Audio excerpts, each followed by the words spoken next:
안녕하세요. 사연에 빠지다의 DJ 민영입니다. 오늘도 두 가지 사연 준비되어 있는데요. 어떤 사연인지 궁금하시죠? 그럼 오늘의 사연 함께 시작해 볼게요. 안녕하세요. 저는 어릴 때부터 부유했던 적이 없습니다. 솔직히 말하면 우리 집은 우리나라에서도 정말 못 사는 축이었던 것 같아요. 항상 가난 속에서 커온 아이, 그게 저였어요. 전 그림 그리는 일이 참 좋았어요. 학교 다닐 적에 미술 선생님께 넌 참 그림을 잘 그리는구나 이렇게 종종 칭찬도 받았습니다. 돈이 없어서 비싼 붓이나 유화 물감 같은 것은 꿈도 꾸지 못했지만 연필만 있어도 제가 그리고 싶은 것을 마음껏 그릴 수 있으니 좋았던 것 같아요. 그런데 제가 늘 그리는 것이 있었습니다. 초록 잔디가 널따랗게 있는 마당 있는 집, 그 마당을 둘러싸고 있는 예쁜 꽃덤불과 나무들, 그리고 파란색 커다란 대문, 그 안에 있는 하얀색 2층 집. 우리 집은 늘 시장통에 있는 상가와 붙어 있는 2칸짜리 방이 전부인 그런 집이었거든요. 엎드려서 스케치북에 제가 살고 싶은 집을 그리다 보면 너무너무 행복했습니다. 하지만 그렇게 꿈꾸던 일이 정말 저에게도 찾아온 거 있죠. 여러분께 제 이야기를 조금씩 풀어가 보려고 합니다. 그림 그릴 줄만 알았지 이렇게 글을 써본 일은 잘 없는데 제 사연이 채택될진 모르겠지만 제가 좋아하는 이 채널에서 소개가 되지 않더라도 지나온 제 세월을 추억하는 동안 내내 행복하고 좋을 것 같아서 이렇게 용기를 내봅니다. 저는 강원도의 한 마을에서 1남 2녀에서 둘째로 태어났어요.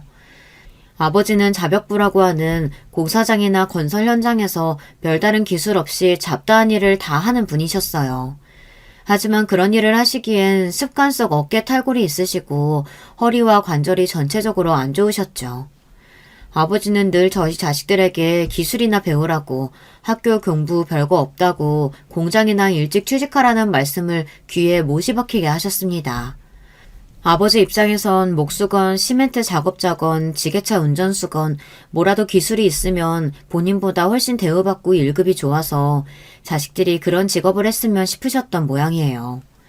요즘 엄마들은 공부해서 좋은 대학 가고 의사, 판검사 같은 전문직이나 대기업에 가라고 자식들에게 얘기할 텐데 저희 아버지는 그랬습니다. 그게 다 못 배우신 분이라 어쩔 수 없어요. 아버지의 눈높이에서는 기술자가 최고니까요. 저희 엄마는 몸이 늘 편찮으셨습니다. 그래도 제가 초등학교 가기 전까지는 가끔 남의 집 파출부일도 하곤 하셨는데 그 이후로는 늘 집에 누워 계셨어요. 많이 아프셨나 봅니다. 어떤 병이 있으셨는지 자세히 얘기는 못 들었지만 늘 기침도 하고 각혈하는 모습을 본 적이 있어요. 엄마는 결핵 같은 질병에 시달리신 것은 아니었을까 싶네요. 첫째 오빠는 집안에서 가만히 지내는 성격이 아니었어요. 어릴 때는 늘 나가서 놀러 다니고 중고등학교 때는 친구들과 몰려다니면서 가끔씩 싸움도 하고 다니고 학교 공부는 뒷전이고요. 아버지의 성화 탓에 공고를 졸업하고 어떤 공장에 바로 취업했어요. 취업했던 한 공장에서 계속 잘 다니는 것 같지는 않았죠. 그래도 늘 무섭고 어디로 튈지 모르게 방황했던 오빠는 엄마가 돌아가시고 나서부터 꽤나 진득하게 공장에 다니며 돈을 벌었어요. 제 밑에 여동생은 똑똑한 아이였습니다. 그런데 자기가 태어나서 자란 우리 집을 참 지독히도 싫어했어요. 아버지나 저나 오빠랑 같이 다니는 것도 창피해했고 자기는 어디 다른 나라에서 온 공주인 게 분명하다며 자기는 우리 집 사람들과 다르다는 이야기를 입버릇처럼 했죠. 가난한 것은 저도 싫었지만 그래도 부모님이랑 오빠랑 동생이 함께 있는 게 좋았기 때문에 이런 동생이 어릴 때는 이해가 가지 않았어요. 그래도 똑똑하고 예쁜 제 동생이 저는 참 좋았습니다. 동생은 늘 머리를 단정하게 묶고 다니고 교복도 늘 깨끗하게 빨아서 잘 다려입고 다녔어요.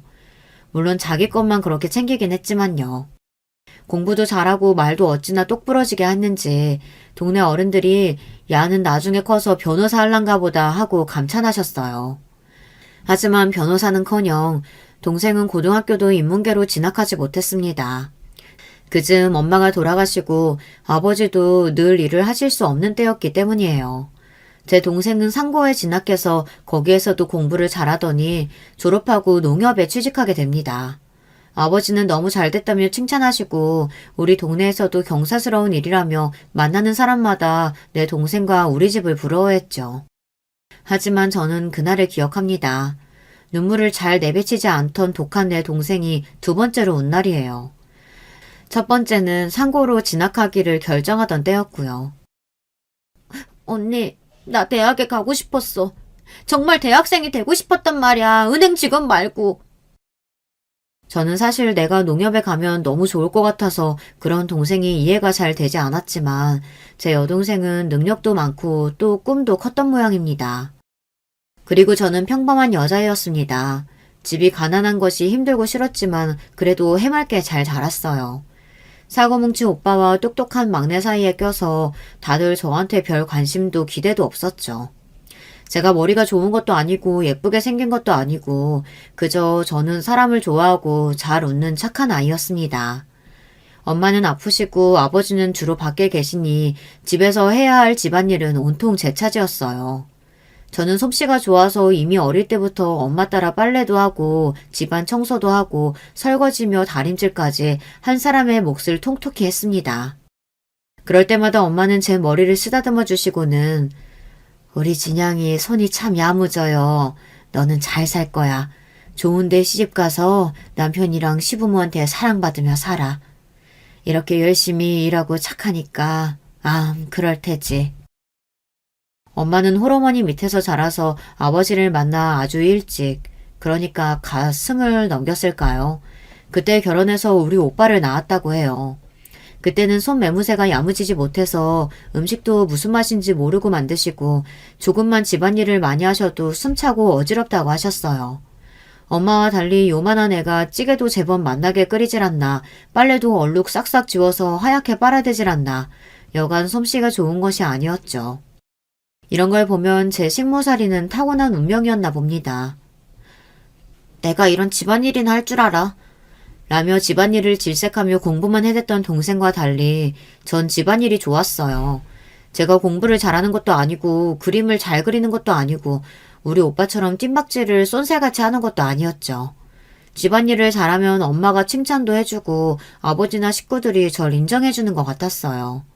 그리고 내가 만든 음식 우리 가족이 맛있게 먹고 좋아하는 모습을 보면 그렇게 뿌듯할 수가 없었죠. 하지만 행복했던 우리 가족은 하루아침에 쑥대밭이 되었습니다. 아프시던 엄마가 그만 세상을 떠나신 거예요. 그 이후 아버지는 웃음을 잃고 맨날 방구석에서 소주나 마셔댔습니다. 엄마 살아생전에는 사람이 약해서 어디다 쓰겠냐며 구박해대시더니 막상 엄마가 돌아가시니까 견디기 힘들었던 것 같습니다. 아버지가 일도 안 하니 없는 집에 쓸 돈은 더욱 없어지고 사글세가 밀린다며 맨날 집주인이 와서 소리소리치고 집을 들쑤셨어요. 오빠는 맨날 밖으로 나가 다니며 집에 안 오고 저 혼자 집주인 할머니께 죄송하다며 허리를 굽혀대야 했습니다. 그렇게 어려운 날들 속에서 정말 하늘도 무심하죠. 아버지가 하루아침에 불구의 몸이 되어 있는 게 아니겠어요. 전날 밤 고주망태로 동네에 술을 사러 돌아다니다가 발을 헛디뎌 하천 밑으로 굴러 떨어지신 거예요. 그날은 장대비가 억수로 내리는 날이었습니다. 그래서 오가는 사람들도 별로 없고 빗소리에 아버지의 비명소리도 도와달라는 외침도 묻혀버린 거죠. 아버지는 다음날 아침이 돼서야 하천 및 갈대 속에서 겨우 기어나오셨지만 다리를 못쓰게 되어버렸습니다. 일용직하는 아버지가 다리까지 성치 못하게 되니 우리 삼남매는 앞으로 살 길이 막막했습니다. 그래도 공장에 취업해서 다니고 있는 오빠가 있었지만 성실하게 저희를 모두 다 건사하기에는 봉급도 빠듯하고 또 저희 오빠가 그런 위인까지는 못 되었던 거죠. 이제 집에 돈이 한 푼도 없으니 저는 고등학교 2학년이지만 졸업도 못하고 그만둘 처지였어요. 전부터 집에 자주 놀러오시는 우리 옆 동네 사는 엄마의 친한 이모가 계셨어요. 그 이모가 저희 자매를 참 예뻐하셨고 어머니가 돌아가신 뒤에도 도움이 필요하면 언제든지 나를 찾아오라며 손을 꼭 쥐고 말씀해 주신 따뜻한 분이었습니다. 어릴 때 얼핏 듣기로는 이모는 아이를 갖지 못하는 몸이었던 것 같아요. 그래서인지 이모는 늘 저와 여동생에게 잘해주시고 또 우리도 병원에서 간호사를 하는 이모가 너무 부럽고 좋았더랬죠. 언니가 늘 저에게 부탁했어요. 언니가 무슨 일이 생기거든 진양이, 진숙이 얘들이 고등학교까지는 졸업할 수 있게 도와달라고요. 요즘은 학교 다닐 때 무상교육이라면서요. 하지만 우리 때는 아니었습니다. 학교에 내는 육성회비가 저희처럼 없는 집에는 너무 큰 부담이었죠. 그때 이모가 나타나서 저희를 구해주신 거예요. 너무나 정말 고마운 이모. 저는 지금까지도 이모를 내 엄마처럼 따르고 지내고 있답니다. 그렇게 이모 덕에 저는 고등학교를 마치고 이모를 따라서 간호조무사를 하고 싶었습니다.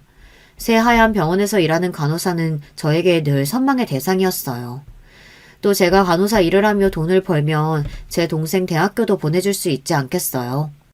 버스로 1시간 거리에 이모가 추천해주신 동네 의원에서 저는 간호 일을 배울 수 있게 되었습니다. 낮에는 병원 간호사 언니 밑에서 병원 청소나 약품 등 정리하는 일 같은 허드렛 일 위주로 하며 일을 익혔고, 야간에는 간호조무사 자격증을 따기 위해 학원을 다녔습니다. 각종 양품이랑 병원 도구 등 외우고 익혀야 할 것이 정말 많았습니다. 사람을 살리는 중요한 일인데 어떻게 허투루 하겠어요. 저는 공장 월급의 반도 안 되는 봉급을 받으며 간호사 언니한테 매일 혼나가면서도 병원에서 일할 수 있다는 사실만으로도 행복했습니다. 하지만 머리는 딸리지만 퇴근하고 밤 늦게까지 밥 먹으면서도 심지어 화장실에서 똥 쌀 때까지도 매일 책을 들고 다니면서 외우고 다녔다니까요. 이렇게 열심히 살며 간호사가 되겠다는 꿈에 부풀어 있던 저에게 청천벽력 같은 일이 그만 생기고 맙니다. 그날은 제가 병원 당직이어서 의사 선생님과 간호사 언니 모두 퇴근하고 병원에서 혼자 청소를 하고 있었어요. 밤 10시가 되었을까요? 갑자기 병원 문으로 어떤 청년이 들어왔습니다. 무슨 일이세요? 지금 병원 업무 끝났습니다. 제가 팔을 다쳐서. 병원 문을 닫았다고 하는데 남자는 병원 안을 두리번거리며 둘러보면서 그냥 쓱 들어오는 것이 아니겠어요. 지금 의사 선생님과 간호사가 모두 퇴근해서 진료를 볼 수가 없어요. 그래요? 그럼 여기 아가씨 혼자란 말이죠? 그때 희번뜩거리는 남자의 눈빛에 저는 온몸에 소름이 쫙 돋았습니다.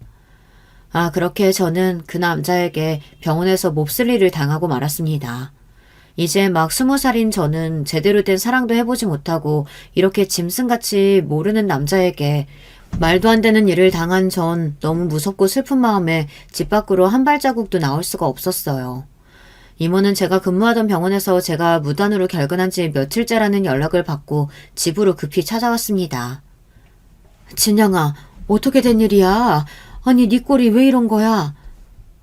이모, 나 이제 못 살아요. 나 어떡해요? 험한 꼴을 당했던 제 이야기를 듣고 이모는 그 자리에서 벌떡 일어나서 나가셨습니다. 이모는 우리 오빠에게 이 이야기를 했고 둘이 그 못된 놈을 찾아 나섰다고 합니다. 몇 시간 뒤에 저에게 몹쓸 짓을 한 그 놈을 끌고 와 오빠와 이모가 집을 들어왔습니다. 그 놈은 집에 들어오기 전에 이미 우리 오빠에게 이곳저곳 엄청 두들겨 맞은 모양이었어요. 이 새끼야? 이 새끼가 너한테 그런 짓 한 거 맞아? 저는 다시 본 그 남자의 얼굴도 제대로 볼 수 없어 눈길만 흘끌거리며 겨우 고개를 끄덕였습니다. 오빠는 다시 그놈의 배를 주먹으로 퍽퍽 2대를 쳤습니다. 그놈은 으억하며 아픔을 참지 못하고 방바닥에 주저앉았습니다. 내 딸 어쩔 거야? 어떻게 책임질 거냐고? 요즘 분들은 믿기지 않으시겠지만 옛날에 여자가 그런 일을 당하면 경찰에 가서 신고하는 일은 흔하지 않았어요. 소문이 나버리면 이미 몸을 내어준 여자는 그 동네에서 살 수도 없을 뿐더러 할 수 있는 방법은 그 남자에게 시집가는 것뿐이었습니다. 그놈은 사실 병원에서 일하는 제가 좋았더라며 자기가 데리고 살겠다고 그 자리에서 약속했습니다. 그렇게 저는 번개불에 콩 구워 먹듯 결혼식이 뭔가요. 그저 다음날부터 그 남자의 집에 들어가서 살게 되었습니다. 20살에 제 꿈도 접고 연애도 못 돼본 채 이렇게 팔려오듯 그 남자에게 시집온 저는 매일 답답한 마음에 눈물을 흘렸습니다. 그러던 얼마 뒤 이모는 원양금침 이불 한 채를 해서 집에 찾아오셨어요. 진양아, 내가 너 간호사 되고 좋은 남자 소개시켜주고 시집 보내주려고 했는데 미안하다. 내가 그 병원 소개만 시켜주지 않았어도 네 그런 꼴 안 당했을 텐데. 이모가 네 시집 갈 때 꼭 이 원양금침 해주고 싶었어. 이모는 계속 저를 끌어안고 불쌍한 것 그렇게 저를 위로해 주셨습니다. 전 그런 이모 덕에 죽고만 싶었던 마음을 접고 잘 살아봐야겠다고 마음을 먹었죠. 저를 덮쳤던 그 남자, 아니 이제 제 남편은요. 근처 공장에서 오가다가 병원에서 있는 저를 보고 참 예뻐서 마음속에 품고 있다가 술김에 그랬다며 저에게 사과했습니다. 그리고 이렇게 된 마당에 같이 잘 살아보자며 자기가 행복하게 해주겠다며 큰 소리를 뻥뻥 쳤습니다. 하지만 어이없게도 남편이 했던 약속은 조금도 지켜지지 않았습니다. 모진 제 인생에서 남편 복을 바라는 것은 무리였던 걸까요? 남편은 퇴근하고 돌아오서는 자기 없는 사이에 제가 다른 남전네랑 살을 붙대고 된 거 아니냐며 의심을 하는 거예요. 탤런트 유지인처럼 예쁜 것도 아닌 제가 무슨 재주로 매일 다른 남정들을 만난다고 말입니까? 정말 저를 힘들게 하는 것은 밤마다 잠자리를 그것도 몇 번이나 하게 만든다는 겁니다. 저는 남편에게 당한 그 첫 경험으로 잠자리가 너무 무섭고 싫었습니다. 몸에 벌레가 기어다니는 느낌이었어요. 이제는 지나가는 남자들만 봐도 가슴이 쿵쾅거려 빠른 걸음으로 지나가는 신세가 되었죠. 저는 집이 감옥과 같았고 남편이 무섭기만 했습니다. 도무지 정이 붙지를 않았어요. 그날도 퇴근하고 돌아온 남편은 또 저를 손찌검해가며 외출은 했는지 다른 논팽이랑 뭘 한 거냐며 되도 않는 소리를 짓거리며 저를 덮치더니 2번이나 그 짓을 하고는 골아떨어져 자고 있었습니다. 이놈은 남편이 아니라 그저 지 성욕만 채우고 싶어하는 짐승이었어요. 여기서 벗어날 방법은 문간에 목을 매달아야 하나 하는 몹쓸 마음까지 먹었습니다. 저는 이러다가는 제 손으로 목숨을 끊게 될까봐 결국 야반도주를 하였습니다. 갖고 있는 돈 몇만 원과 옷까지 한 벌만 들고 그대로 달렸습니다.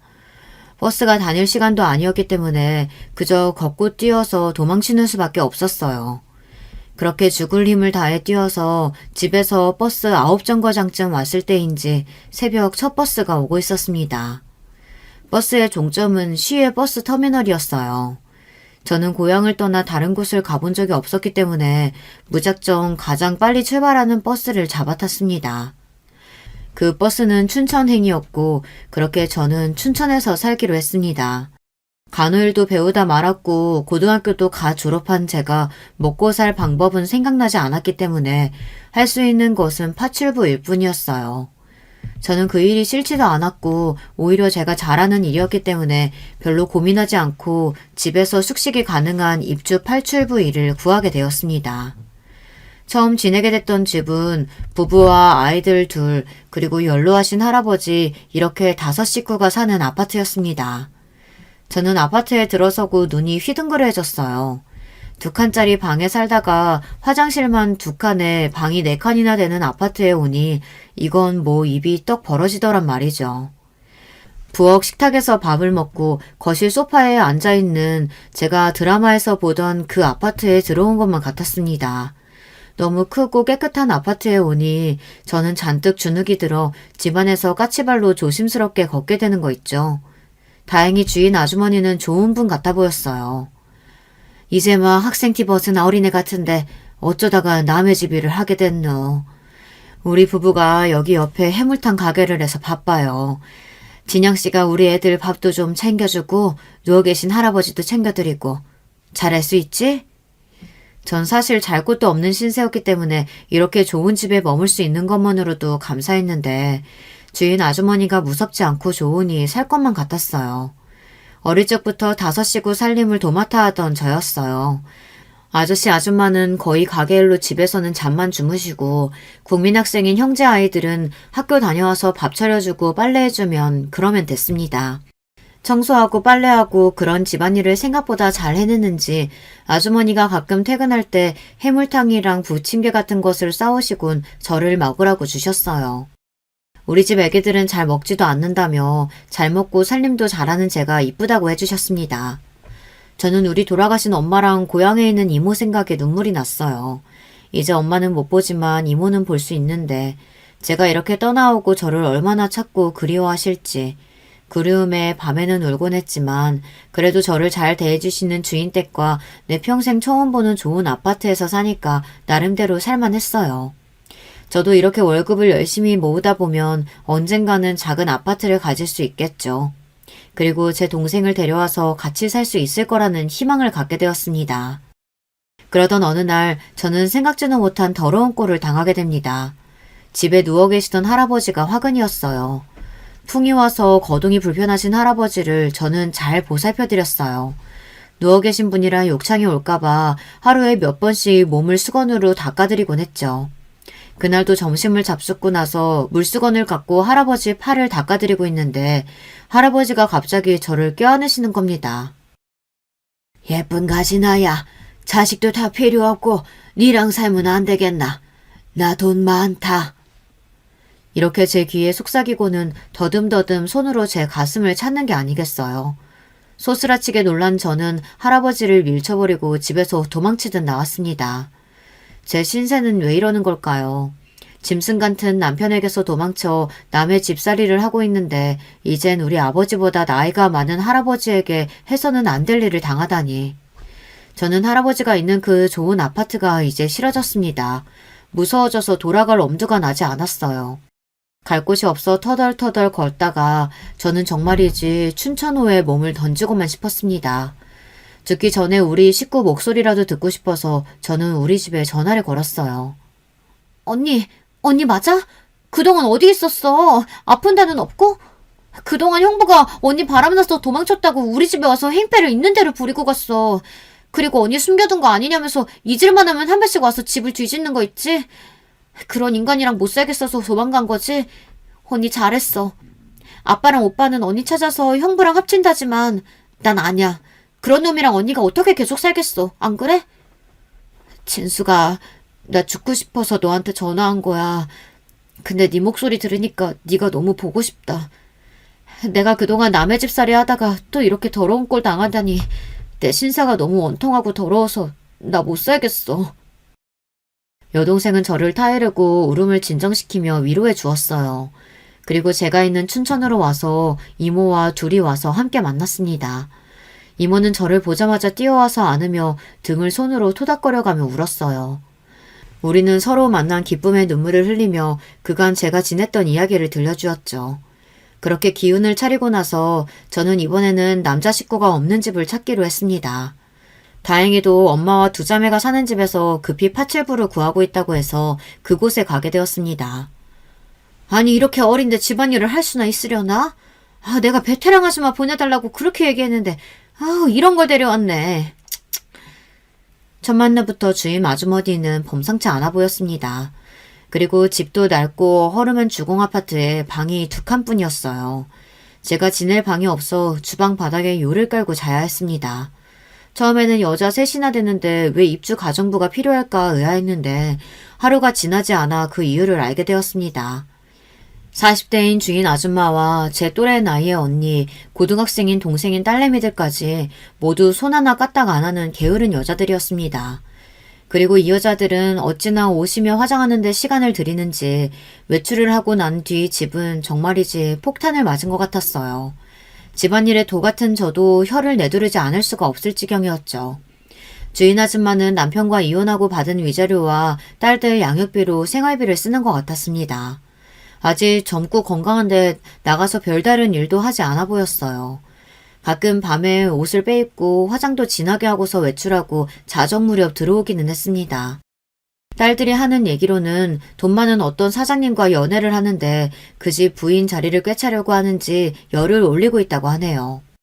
그래서 여긴 작은 아파트지만 해야 할 일은 전보다 훨씬 많았습니다.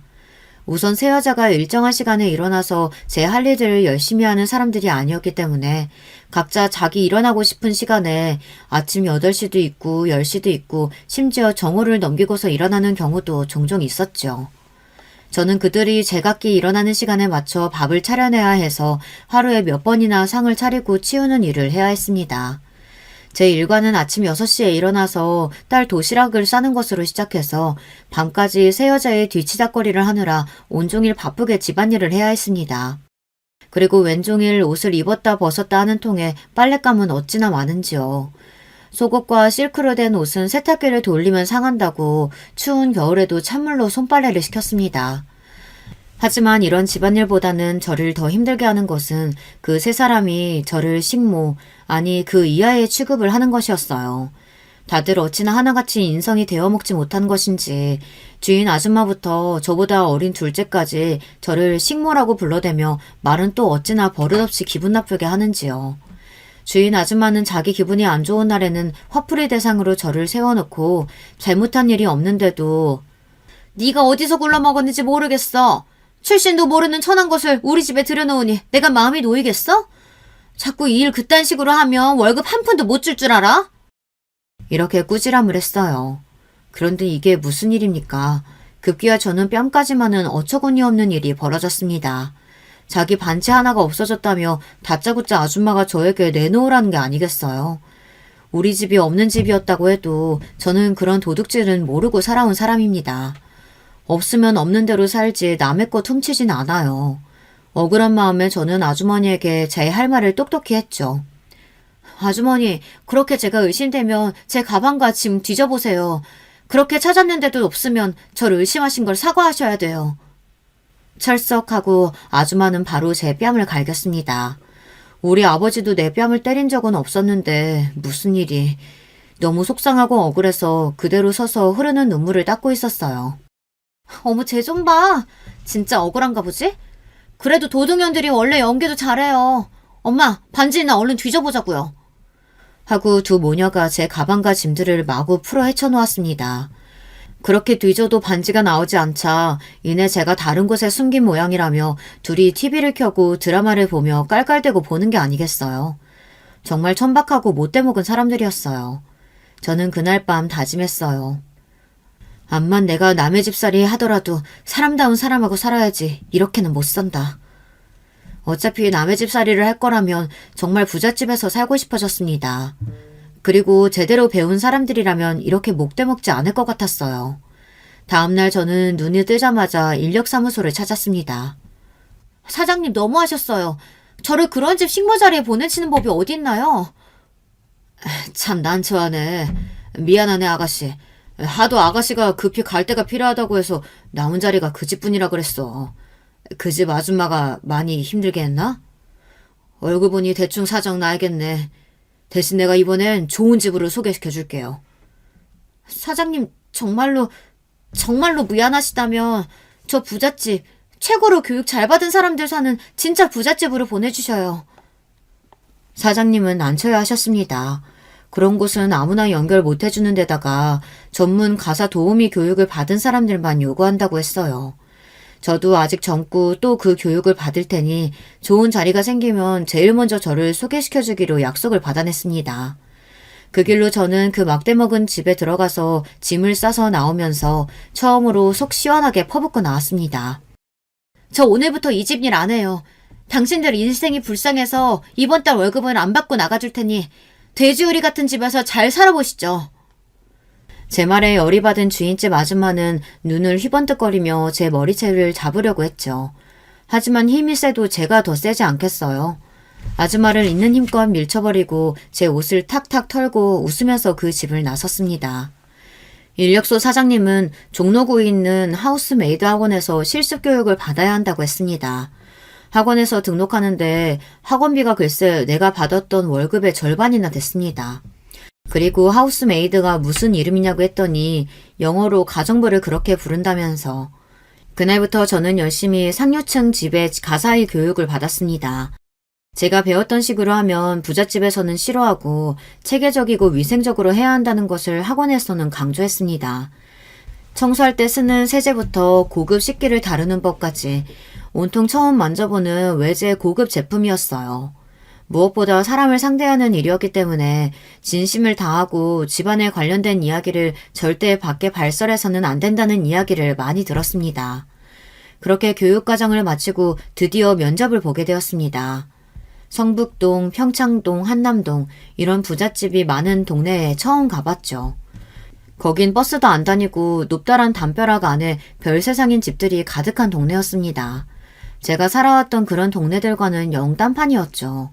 몇 차례 면접 끝에 성북동에 있는 한 부잣집에서 저를 마음에 들어한다고 연락이 와서 일을 하게 되었습니다. 그리고 그 집은 그냥 부잣집이 아니었습니다. 그야말로 진짜 부잣집, 선대부터 가업을 이어올 알만한 회사의 회장님 댁이었어요.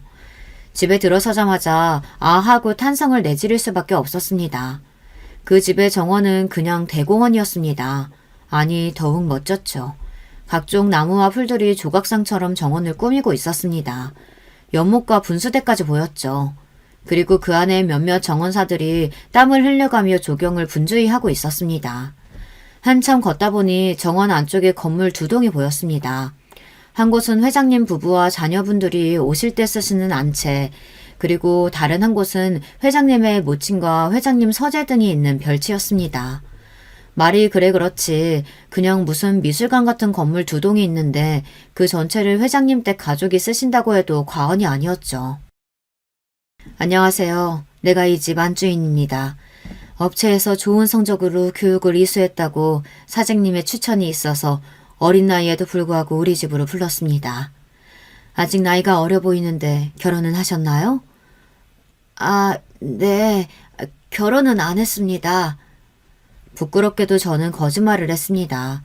결혼을 하기까지의 추잡한 사연을 알게 되면 이런 집에서 그대로 저를 내칠까봐 두려웠죠. 그리고 저는 그 인간과 혼인신고도 하지 않았으니까요. 아직 결혼 안 했으면 호칭을, 그래요, 미스 박이라고 부를게요. 사모님은 정말 눈이 가는 예쁜 얼굴을 가졌습니다.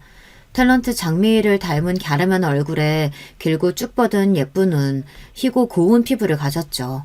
몸매는 어찌나 날씬하신지 애도 안 낳은 저보다 더 야리야리하니 참으로 가늘었습니다. 하지만 그런 외모와 달리 목소리는 단단하고 엄격했습니다.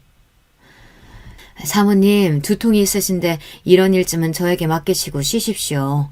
미스 박 따라와. 아, 사모님보다 더 무섭고 사납기까지 한 사람이 있었습니다. 이 집에서 모두 이 실장이라고 부르는 이 집 모든 하우스메이드들의 책임자죠. 다른 사람들은 고향에 따라서 상주댁이나 미세스 김 이렇게 부르는데 자신만은 꼭 이 실장이어야 한다고, 아래 것들이나 저런 호칭을 쓰는 거라며 어쩌다 누가 하만댁이라고 하면 몸서리를 치게 싫어했습니다. 어쨌든 저는 그런 이 실장님을 따라서 직원 휴게실로 들어갔습니다. 미스박, 네가 여기서 제일 어리고 미숙하니까 앞으로 이 집에서 돌아가는 모든 일은 나에게 보고하고 나에게 질문해. 여기서는 입단속이 제일 중요한 거 교육받았을 거야. 네 입 조심하고. 이 실장님은 얼굴을 제 바로 앞까지 들이밀면서 입단속을 시켰습니다. 제가 이 집에서 맡은 일은 별채에 머물며 회장님 모친이신 큰 사모님을 모시는 일이었습니다. 제가 처음 배웠을 때 큰 사모님의 연세는 68세셨죠. 별채에 가서 큰 사모님께 인사를 드렸을 때 큰 사모님은 휠체어에 앉아 계시고 거동이 불편한 몸이셨어요. 큰 사모님은 뇌경색으로 5년 전부터 거동이 불편하시니 각별히 신경 쓰도록. 특히 치매가 있는지 자꾸 원래 계시던 안채에 오려고 하시는데 사모님이 싫어하시니까 조심해. 몸도 안 좋지만 정신도 온전치 않으니 뭐 너 같은 애송이가 맞는 게 제일이지. 헌데 시장이나 어디 다른 데 나가서 큰 사모님 얘기 퍼뜨렸다간 내쫓길 줄 알아? 이 집에서 큰 사모님은 제대로 대접을 못 받치는 눈치였어요. 아무리 편찮으셔도 그렇지 명색이 가장 큰 어른이신데 사모님이 효부는 아닌 모양이었습니다. 저는 무서운 안채 사모님보다 오히려 큰 사모님을 모시게 되어 마음이 편했습니다. 우리 큰 사모님은 마음도 정말 넓고 따스한 분이었어요. 저는 받은 지시사항대로 큰 사모님의 약을 챙겨드리고 목욕 등 위생관리, 특히 식사를 하실 때 늘 옆에 붙어서 큰 사모님, 이 반찬은 입에 맞으세요? 요즘 봄철이라서 쑥향이 그만이에요. 저 어릴 때도 엄마랑 쑥 캐고 다녔는데 이 도다리 쑥국에 밥 비벼서 한 번만 드셔보세요. 이렇게 이런저런 이야기도 해가며 큰 사모님의 친구가 되어드렸죠. 우리 진영이도 한 입 먹어봐라. 나는 소화가 안 돼서 많이 못 먹어. 니부터 먹으래. 그래, 니는 엄의 생각 많이 나나? 내도 그렇다. 나이가 들어도 엄의 생각은 늘 나는 게라. 그렇게 큰 사모님은 그런 저를 예뻐하셨어요. 이 큰 부잣집 집안일도 익숙해지고 더 좋으신 큰 사모님과 이렇게 잘 지내는 지금의 하루하루가 너무 감사했습니다. 월급은 또 얼마나 많게요. 지난번 그 악독한 새 모녀 집에서는 월급 60만 원도 제대로 못 받았는데 여기서는 3배가 넘는 돈을 매달 꼬박꼬박 제 통장에 들어왔죠. 저는 건사할 자식도 없고 쓸 데도 없어서 이 돈 중 얼마를 아버지에게 보내드리고 또 나중에 여동생 시집 갈 때 해줄 예물비 적금을 부었습니다. 그렇게 평탄하던 어느 날 저는 가슴 철렁할 일을 겪었습니다. 큰사모님이 안채 사모님 방 복도에 쓰러져 계신 것을 발견한 겁니다. 코랑 가슴에 귀를 대어보니 숨 쉬는 것도 약하셨어요. 바로 전담 의사를 불러 위기를 넘겼습니다. 소식을 듣고 사모님과 이 실장이 왔습니다. 미스박, 이게 어떻게 된 일이에요? 왜 어머님이 안채에서 그것도 내 방 앞에서 쓰러져 있던 거야? 내가 넘어오지 못하시게 하라고 그렇게 주의 주지 않았나? 저는 제 귀를 의심했습니다. 시어머님이 쓰러지신 게 걱정이 된 게 아니라 안채 자기 방으로 오신 것이 더 그녀에게는 놀랄 일이었나 봅니다. 사모님, 아무래도 큰사모님이 예전에 쓰시던 방이라 자꾸 착각해서 한동안 안 그러시더니 또 제가 미스박 단단히 혼내겠습니다. 미스박, 내가 뭐라고 했죠? 빈티에 못 배운 티가 나도 그렇지. 이런 지시 하나도 지키는 게 그렇게 어려워? 이 실장님, 사모님, 제가 그건 잘못했어요. 하지만 지금 중요한 건 큰사모님이 쓰러지신 거 아닌가요? 어떻게 해야 큰사모님 건강을 회복할지. 이런 건방진년? 그때 제 눈앞에 별이 보였습니다. 글쎄 이 실장이 제 머리통을 손바닥으로 내려친 거예요. 그리고 그 뒤로 사모님은 고사하다는 듯 웃으며 머리를 매만지고 있었습니다. 이게 뭐 하는 겁니까? 어머님 앞에서. 그때 회장님이 방으로 갑자기 들어오셨어요. 그 모습에 사모님과 이 실장은 눈동자를 이리저리 움직이며 당황했습니다. 미스박 얘기가 틀린 것이 없지 않소. 쓰러지신 어머님 앞에서 지금 두 분이 무슨 말을 하고 있는 게요? 어머니가 걱정도 되지 않소? 회장님은 아버지 회사를 물려받은 뒤 30년 넘게 잘 경영해서 지금의 큰 기업으로 만드신 자수성가의 상징이었습니다. 하지만 회장님은 집안에서 별 다른 말을 하시는 분이 아니었어요. 그런 회장님이 이렇게 사리분별할 줄 아는 효자인 것을 저는 오늘 알게 되었습니다. 저는 그 앞에 무릎을 꿇고 간청을 드렸습니다. 회장님, 제 잘못입니다. 큰사모님의 모든 순간을 놓치지 않고 지켜드렸어야 했는데 한 번만 용서해 주세요. 그리고 송구하지만 제 청이 하나 있습니다. 오늘 느꼈어요. 큰사모님이 위중하실 때 응급처치라도 할 수 있는 사람이 있어야 한다고. 제가 그 일을 할 수 있게 해주세요. 6년 전에 간호일을 배우다 말았는데 허락해 주신다면 그 일을 좀 더 배워서 큰사모님을 지켜드리고 싶어요. 이게 무슨 되먹지 못한 소리야? 그런 어려운 일을 고졸인 네가 어떻게 한다고? 지금 집 나가서 논댕이 부릴 속셈이지? 일리가 있군. 그래, 내가 허락하고 학비 지원해 줄 테니 열심히 배워보시오. 자네만 믿네, 미스박. 사모님과 이 실장은 말도 안 된다며 길길이 날뛰던 것을 회장님은 단칼에 잠재웠습니다. 이날 이후로 간호조무사 자격 공부를 저녁마다 학원을 다니며 배웠습니다. 그렇게 3년 만에 간호조무사 자격증을 따게 되었어요. 큰사모님이 매일 맞으시는 당뇨주사와 간단한 메디컬 체크 등은 제가 할 수 있게 되었어요. 지난번처럼 갑작스러운 일이 생겼을 때도 제가 응급처치를 할 수 있으니 이제 안심이었습니다. 제가 이러는 동안 사모님과 이 실장은 왜인지 저를 더 싫어하고 못마땅해했죠. 같이 일하는 청주댁 얘기로는 이 실장은 젊고 능력도 인정받는 제가 자기 자리를 깨찰까 두려운 눈치라고 합니다. 그리고 사모님은 사실 후처였어요. 본처인 사모님이 돌아가신 후 회사끼리 합병하면서 그 회사 회장 딸이라 여기에 시집오게 되었다고 합니다. 아나무인의 성격에 큰사모님이 건강하실 때에도 며느리 노릇을 하지 않았다고 해요. 큰사모님이 뇌경색으로 쓰러지시고 거둥이 불편하게 되셨는데 그런 과정에서 회장님 사이가 틀어져서 더욱 큰사모님을 미워하고 없이 여겼다고 합니다. 정말 나쁜 여자죠. 안주인인 자기 말에 벌벌 기고 눈치 봐야 하는데 우직하게 큰사모님만 챙기니 제가 더욱 미웠던 거겠죠. 거기에 회장님이 은근히 저를 믿고 챙기시는 기색을 보이니 이제 단단히 미움을 사게 되었습니다. 그러던 와중에 저는 정말 위험천만한 일이 생기고 말았습니다.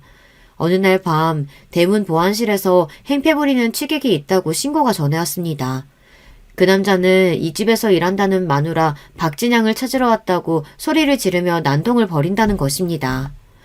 사모님에게 미혼이라고 이야기했는데 이를 어쩌면 좋단 말이죠.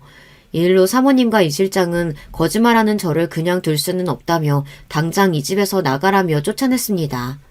하지만 회장님께서는 이럴 저를 구해주셨습니다. 어차피 어머님 오시는데 처녀가 필요했던 것은 아니지 않소. 호작상 미혼이니 미스박이 거짓말한 것도 없는 것 같은데. 라며 큰 사모님 모시는 일에 더욱 전념할 것을 저에게 지시했습니다. 이 말을 들은 사모님은 제 뜻대로 되지 않자 위스키를 마시며 담배를 피워댔습니다. 호 회장님의 호의는 여기에서 끝이 아니었습니다. 나중에 들은 이야기로는 전 남편을 비서실장이 따로 만나 돈 2천만 원을 주며 저와 인연을 끊고 살라고 엄포를 놓았다고 합니다. 다시 찾아온다면 그땐 깜빵에 보내겠다고 협박을 하면서 말이죠. 정말 그 이후로 그 남자를 만나지 않았고 늘 남편이 찾아올까봐 두려웠던 저는 마음을 놓게 되었습니다. 그 이후로 저는 더욱 제 모든 힘을 다해 큰 사모님을 모셨고 그 지나간 세월만큼 까맣던 제 머리는 흰머리가 내려앉았습니다. 제가 이 집에 온 지도 어느덧 20년이 다 되었고 이제 중년을 훌쩍 넘긴 나이가 되었죠. 이제 저의 행복한 삶도 끝나게 되었어요. 제가 그토록 존경하고 사랑한 큰 사모님이 돌아가신 거예요. 그러고 보니 큰 사모님이 가시기 전날 밤에 당신 이부자리를 살펴드리던 저에게 조용히 말씀하셨죠. 진양아, 내 딸보다 귀한 진양아. 그동안 네가 나 때문에 참 고생이 많았구나. 젊고 푸릇하던 네가 이제 이렇게 나이가 들었으니 내가 너무 미안하구나. 내 손발이 되어줘서 고마웠다. 네 덕에 나는 참 행복했구나. 그 말씀에 감격해서 눈물이 나올 것 같은 것을 겨우 참고 큰 사모님이 잠이 드실 때까지 가슴을 토닥이며 자장가를 불러드렸습니다. 그런데 다음날 아침에 그 곤히 자고 계신 모습으로 숨을 쉬지 않고 계신 거예요. 저는 아버지가 돌아가셨을 때보다 엄마가 돌아가셨을 때보다 더 크게 울고 더 깊이 좌절하고 슬퍼했습니다. 크고 화려한 이 감옥 같은 궁궐에서 오로지 제 마음의 안식처는 큰 사모님이셨고 큰 사모님 역시 저를 의지한 우리는 둘도 없는 친구였기 때문이에요. 큰 사모님의 장례식을 치르는 동안에도 저는 온 힘을 다해 편안히 모시고자 했습니다. 아이고, 그렇게 거만 떨더니 이제 끈 떨어진 갓신세 다 됐네? 이 실장은 이런 슬픈 날 뭐가 좋은지 휘죽거리고 있었어요. 정말이지 달려들어 눈썹을 뽑아오리고 싶었습니다. 장례식장에서 돌아오자마자 사모님은 저를 불렀습니다. 사모님은 저보고 당장 짐을 싸서 나가라고 했습니다. 사실 저도 큰 사모님이 안 계신 이 집에 더 이상 지내고 싶은 마음이 눈꽃만큼도 없었습니다. 저는 조용히 일어나서 바로 제 짐을 챙기고는 이 집을 나섰습니다. 대문까지 걸어 나오면서 눈이 내리더군요. 그 눈을 맞으며 저는 20해의 세월 동안 이 집에서 울고 울었던 날들을 기억했습니다. 처음에는 의리의리한 이 집이 좋았던 철없던 20대에서 이제 맘들 곳이 없어 나오니 그 집은 그저 껍데기만 큰 텅 빈 집과 다를 게 없더군요. 공허하고 헛헛한 마음 한편 후련한 느낌도 있었던 것 같아요. 그렇게 나와서 저는 이모 댁으로 향했습니다. 아버지도 돌아가신 저는 이제 친정이라고는 이모밖에 떠올릴 수가 없더군요. 이제 환갑이 넘은 이모는 누구보다 저를 반겨주셨습니다. 저는 이모랑 같이 한 이불을 덮고 누워서 그간의 세월을 이야기하고 큰 사모님이 대해주신 따뜻한 기억을 함께 나누며 울었습니다. 그렇게 저는 큰 사모님을 잃은 슬픔을 이모와 지내며 조금씩 삭히고 있었습니다. 그러던 어느 날이었어요. 제가 회장님 댁을 나오던 날처럼 눈이 펑펑 내리던 아침이었죠. 우리 이모 집 앞에 각이 진 크고 빛나는 승용차가 서 있었습니다. 그 차는 바로 회장님의 차였어요. 회장님은 저를 보시고는 차에 타라고 한마디만 하시고 아무런 말씀 없이 계셨습니다. 어딘가로 가는 차 안에서 회장님과 단둘이 조용히 있으려니 저는 너무 어색했지만 회장님의 뜻이 있으시려니 하고 가만히 앉아 있었어요. 차는 경기도 양평의 한 호숫가에 보이는 시골 마을에 멈춰섰습니다. 회장님이 차에서 내리시는 것을 보고 저도 뒤따라 내렸습니다. 그리고 내려선 제 앞에는 바로 제 그림이 있었습니다. 무슨 말이냐고요? 제가 어린 시절부터 그려왔던 새하얀 2층 집이 눈앞에 있었어요. 마당은 눈을 맞아 새하얗게 되었다는 것이 다를 뿐 늘 마음이 힘들 때면 방바닥에 엎드려서 그려왔던 제 꿈의 집이 바로 그 앞에 있었습니다. 어머님이 생전에 말씀하셨습니다. 우리 미스박이 내 수족처럼 도와주는데 해줄 것이 별로 없다고요. 당신이 돌아가시고 나서도 믹스박이 잘 지낼 수 있게 보살펴달라고 제게 부탁까지 하셨죠. 어느 날 미스박이 이런 집을 그리고 있었다는 것을 보고 내가 장난스럽게도 한 장 몰래 감춰뒀다가 건축가에게 지시했죠. 이런 멋진 집을 실제로 지어보라고. 이 집은 당연히 미스박의 집입니다. 그동안 우리 어머니를 자식인 나보다 더 잘 보살펴줘서 정말 고마웠어요. 이렇게 말씀하시고는 회장님은 제 앞에서 눈물을 보이셨습니다. 한 기업의 회장으로 그토록 과묵하고 자신을 내비치지 않으셨던 그분이요. 회장님은 제 손을 잡고 함께 집 안으로 들어가서 하나하나 저의 집을 구경하셨습니다. 필요한 것이 있거나 불편한 곳은 비서실장에게 바로 이야기하라고 말씀하시고는 제게 물으셨습니다. 미스박, 혹시 불편하지 않다면 내가 여기에 가끔 별장처럼 와봐도 되는지. 당연하죠, 회장님. 저와 회장님이 함께 지은 집인걸요. 큰 사모님이 자주 드셨던 따뜻한 보이차 놓고 있을게요. 언제든지 놀러오세요. 저는 그렇게 웃으며 회장님을 보내드렸습니다. 한평생 남의 집살이를 하던 저는 이제 오로지 저만의 집을 청소하고 꾸미며 인생을 즐길 수 있게 되었어요. 한평생 남의 집살이를 하던 저는 오로지 이제 저만의 집을 청소하고 꾸미며 인생을 즐길 수 있게 되었어요. 의리의리하기만 할 뿐 사람이 온기가 없는 그런 회장님의 댁이 아니라 아름다운 호숫가가 보이는 푸른 정원에서 강아지 2마리가 뛰노는 그런 집에서 말이죠. 현재 저는 우리 이모와 텃밭에서 쌈채소와 파와 배추를 심어 수확해가며 정말이지 소소하고 행복한 일상을 지내고 있습니다. 여러분, 제 이야기는 여기까지입니다. 어릴 때부터 찢어지게 가난했지만 열심히 착하게 살다 보니 로또보다 더한 행운이 찾아와서 이렇게 좋은 집에서 살게 되었네요. 힘들고 어려운 일이 있더라도 꼭 좋은 일은 찾아오는 법이니까요. 우리 구독자분들에게도 늘 좋은 행운이 함께 하시기를 바라봅니다. 제 부족한 글을 읽어주신 여러분께 감사드립니다. 여러분, 2번째 사연 시작하기 전에 좋아요, 구독 꼭 눌러주실 거죠? 그럼 2번째 사연 바로 시작합니다. 안녕하세요. 나이를 꽤 먹을 만큼 먹은 여자입니다만 휴대폰으로 유튜브 구경하면서 사연 듣는 나름 세련된 취미를 가지고 있죠. 제 이야기를 용기 내서 꺼내보는 만큼 잘 들어주시면 고맙겠습니다. 요즘엔 결혼들을 워낙 늦게 하는 시대가 되었지만 저 젊을 적에는 그림이 영 딴판이었는데요. 저 역시도 결혼을 일찍 한 편이었어요.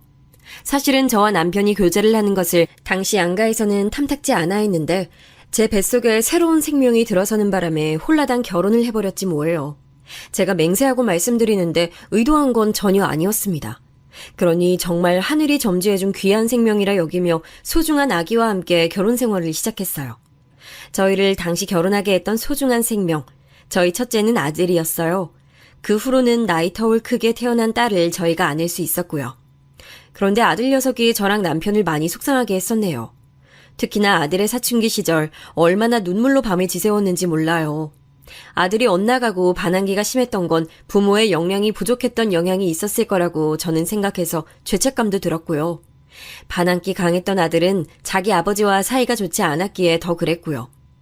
남편은 나는 저 녀석 포기했다고 선언했을 정도였으니 얼마나 악화된 관계였는진 더 말을 할 필요가 없어요. 저는 아들을 위해 매일 눈물로 기도를 했고 뒤늦게 아들은 정신을 어느 정도 차리고 공부하려고 노력했지만 성적이 잘 나오진 않았어요. 대학을 전문대로 갔고요. 지방의 이름 모를 4년제 대학에 가는 것보단 나름 알아주는 학과가 있다는 전문대를 가는 게 나을 것 같았죠. 아들은 대학 안 나와도 되는 세상이라고 했지만 부모로서 욕심이었을지도 모르겠네요. 이왕이면 아들이 대학이라는 걸 갔으면 했거든요. 엄마인 제가 가방끈이 짧아서 그랬을지도요. 전문대 나오고 군대 다녀오고 그 다음 아들은 또 방황했어요. 정식 취업 준비를 하다가 그만두고 아르바이트를 하길 반복했죠. 그때 아들이 술에 취해서 한 말이 있었어요. 어차피 피똥 싸면서 노력해봤자 아버지 엄마가 일어놓으신 것은 제가 못 미치는 거 아니에요? 그럼 그냥 부모 재산에 기대서 살면 되는 거 아니냐고요. 아이, 남들은 이런 부모 밑에서 태어나는 게 소원일 텐데 난 이미 이뤘으니 다 된 거지. 그때 남편이 아들의 귀싸대기를 한 대 날려버렸죠. 옆에서 저는 깜짝 놀라 입을 틀어막았고 남편은 싸늘한 눈빛으로 아들에게 선언했어요. 널 진작 포기한 지 오래였지만 이 정도로 최악이라는 것에 놀랐어. 너 같은 놈에게 물려줄 재산 따위는 한 푼도 없어. 너에게 줄 바엔 모조리 10원 한 장까지 전부 사회에 환원할 거야. 그러자 아들은 충격을 받아서 술이 깨고 난 다음에도 계속 멍하게 있었고요. 제 마음이 찢어지는 듯 했지만 전 일부러 달래주지 않고 강하게 나갔어요. 남편이 제게 아들을 감싸주지 말라고 엄포를 놓은 탓도 있었고요. 저희 부부는 일찍이 부동산에 눈이 뜨여서 투자까지 성공한 경우였고 그래서 70억 정도의 재산을 보유하고 있었어요. 허나 자식들이 자기 힘으로 사람 구실하며 사는 게 우선이란 게 남편의 오랜 뜻이었죠. 마음을 고쳐먹은 아들은 군대에서 친해졌다는 사람한테 연락해서 다른 지역으로 가더니 공장에 들어갔어요. 거기서 딱 1년 틀어박혀서 일만 하고 돈만 벌더니 사람이 달라져서 나왔고요. 그 후로는 여러 일자리를 알아보며 자기 적성을 찾더니 식당, 카페 같은 가게마다 뭐 적립이라는 걸 하는데 그런 걸 만지고 관리하는 일을 하게 됐습니다. 그때 아들이 그랬는데 머리도 좋고 성실하고 용돈도 아껴 써가며 돈 관리하는 자기 동생을 보고서 스스로가 부끄러웠대요. 아들은 예전에 그 허파에 바람 들어갔던 걸 싹 다 빼냈고 부모님께 인정받는 자랑스러운 아들이 되겠다면서 자기의 목표를 삼았어요. 절대로 저희 부부에게 손 안 벌릴 거라고 맹세를 하더군요. 잘도 그러겠다면서 남편은 코웃음 쳤지만 내심 그런 아들에게 기대를 하고 있다는 걸 전 알았답니다. 아들이 개과천선해서 열심히 살고 딸이 명문대 입학했을 때 남편의 건강이 악화된 것이었어요. 아무래도 남편에게 이 세상 떠나기 전에 자식이 결혼하는 모습을 보여주고 싶다는 욕심이 들더군요. 아들 또한 자기 아버지를 자기 결혼식장에서 보고 싶어 했고요. 그렇게 당시 아들과 연애하고 있었던 아가씨가 저희 집안에 시집왔고 저는 며느리가 생겼어요. 며느리는 이렇다 저렇다 말을 얹을 게 없는 평범한 집안의 차녀였어요. 인상은 수수했으나 얼굴에 스치는 표정에서는 새침하다는 느낌이 강했죠. 아들이 자기 아버지의 병환으로 힘들어하고 있을 때 그 곁을 지켜준 사람이었기에 전 두말할 것 없이 며느리를 고마운 마음으로 포용했어요. 우리 집안의 식구로 와줘서 정말 고마워. 우리 아들 곁을 지금까지 그랬던 것처럼 앞으로도 든든하게 지켜주겠니? 정말 네가 얼마나 고마운 존재로 느껴지는지 몰라. 그렇게 말씀해 주셔서 감사해요. 연애할 때보다 더 알콩달콩 잘 지내면서 어머님께 좋은 모습 보여드릴게요. 장남이 결혼하고 살림 차리는 것까지 다 보고 나서 남편은 먼 여행을 떠났어요. 마지막 곁을 지켜줄 수 있음에 감사했네요.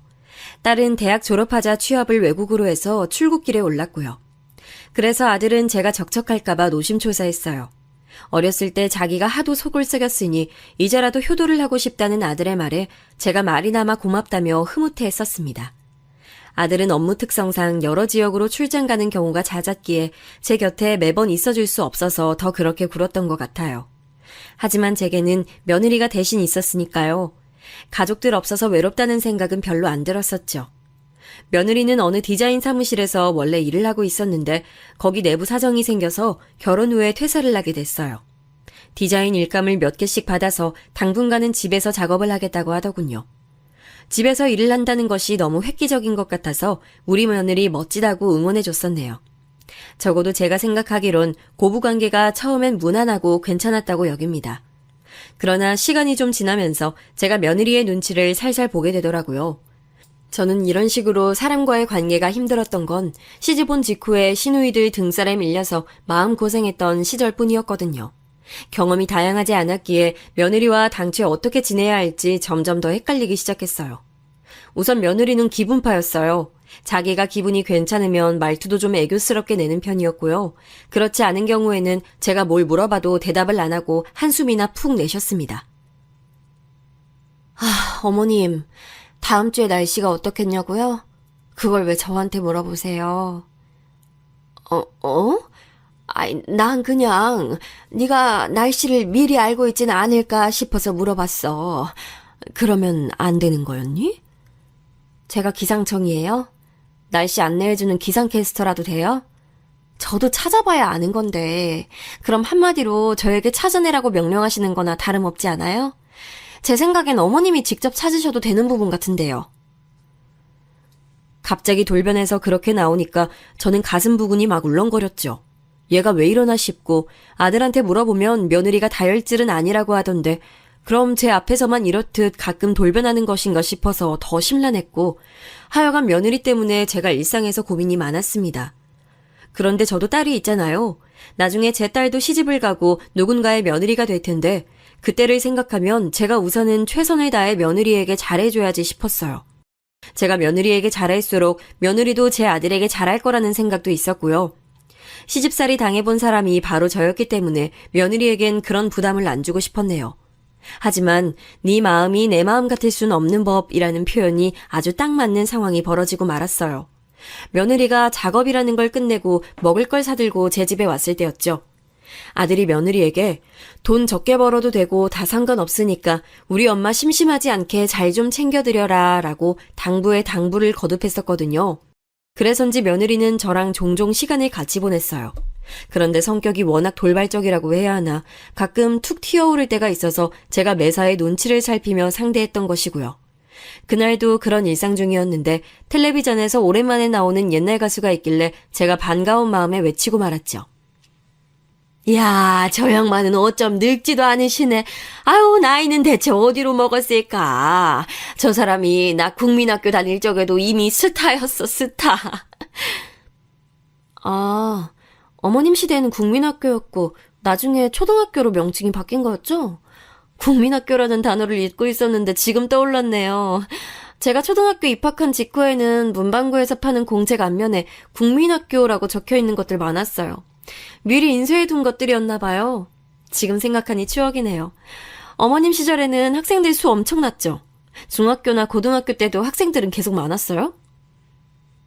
며느리가 무심하게 질문을 날렸는데 그 질문을 받은 저는 대답을 빨리 못하고 잠시 머뭇거려야 했어요. 거짓을 말하는 것도 웃기고 이상한 것 같아서 이내 저는 진실을 알려줬죠.